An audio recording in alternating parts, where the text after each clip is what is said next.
Daniel 8 predicts the very year of the Israelis liberating the Temple Mount from the Muslims. It was 1967 during the Six-Day War of June 1967. Chapter 8 of Daniel starts off with the battle between the Greeks and the Persians, in which there were 40,000 Greeks fighting against 400,000 Persians, and of course the Greeks won. Now that battle was in the year 333. Now in verse 14 it says 2,300 days from that point the temple sanctuary would be cleansed.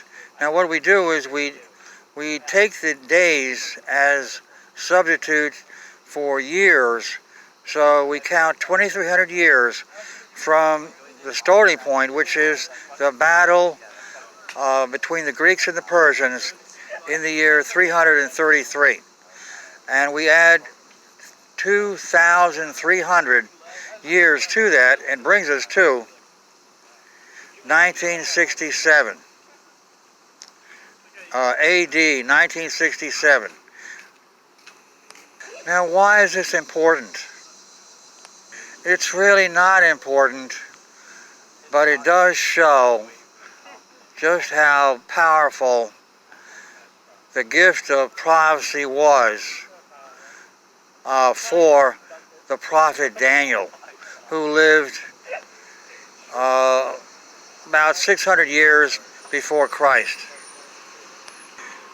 Daniel 8 is about much more than just the liberation of the temple area in 1967. Verse 25 is about the Antichrist.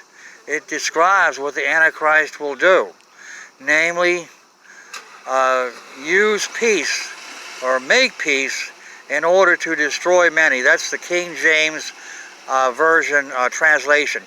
By peace he will destroy many, unquote. The idea is that verse 25 has nothing to do with verse 14, and so you see that Daniel puts a lot of different things into chapter 8. Now actually I'll cut to the chase.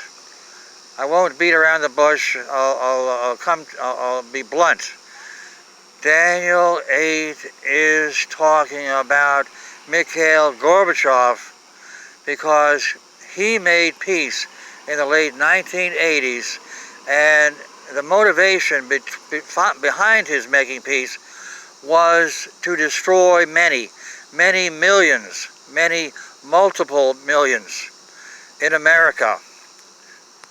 Now how does that work?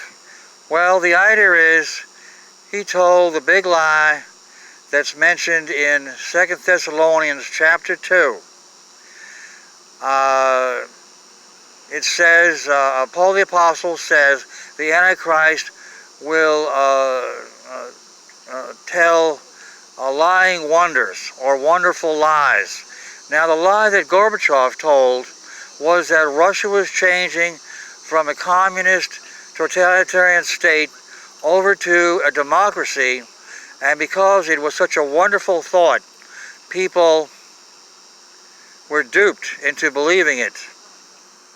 America and the West believed the lie, and it says in verse 9 through 11 that that lie will cause us to perish.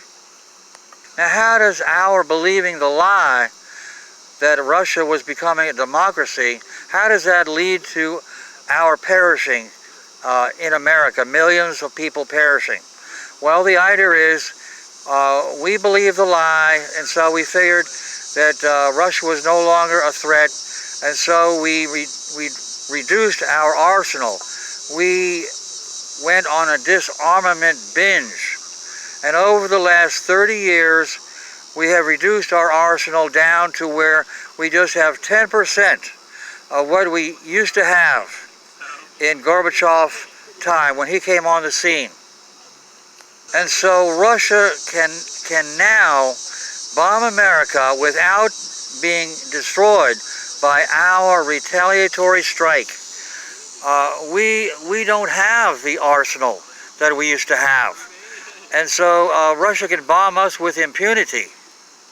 If you want to find out more about the Russian attack on America, look at Daniel 7, verse 8. It doesn't talk about America, but it does talk about Western Europe. There's 10 horns, and then another horn comes up among the 10. This is talking about 10 nations in Western Europe, and another nation comes up among them in terms of invasion. This is Russia invading Europe. It's not just 10 nations, but 10 nations. It's reduced down to 10 nations to make it simple, to simplify it. Now, Russia cannot take Europe without knocking off the United States. So we have to take this prophecy in Daniel 7, verse 8, as a prophecy, an indirect prophecy of Russian attack on America. Now, what I've told you so far is, I don't consider it speculation. But as far as the time element, as far as when Russia will attack America, I speculate that it will happen when we go into Venezuela to try to get rid of the dictator, Maduro. And I expect that sometime next year in 2020, I would say around Pentecost time, which would be late May or early June. But the main thing I want to tell you is the Russian rule of the world, ownership of the world, will only last for 5 months, a very short tribulation period. That's in Revelation 9, verse 5 and 10. Now, in Matthew 24, 22, it says Christ will shorten the tribulation. The tribulation given in Daniel 7, verse 24 or 25, it says 3.5 years. So shortening it down to 5 months, that is quite an improvement. And I hope you appreciate that. Now, these people that go on and on about a 7-year trib, they're totally mistaken. They base that on Daniel 9, verse 27, and they're totally out of their minds. Look up my video about Daniel 9, 27, what it's about, what the confirming of the covenant is talking about, and you'll see my explanation for why Daniel 9:27 is not talking about the end time. This is all for now.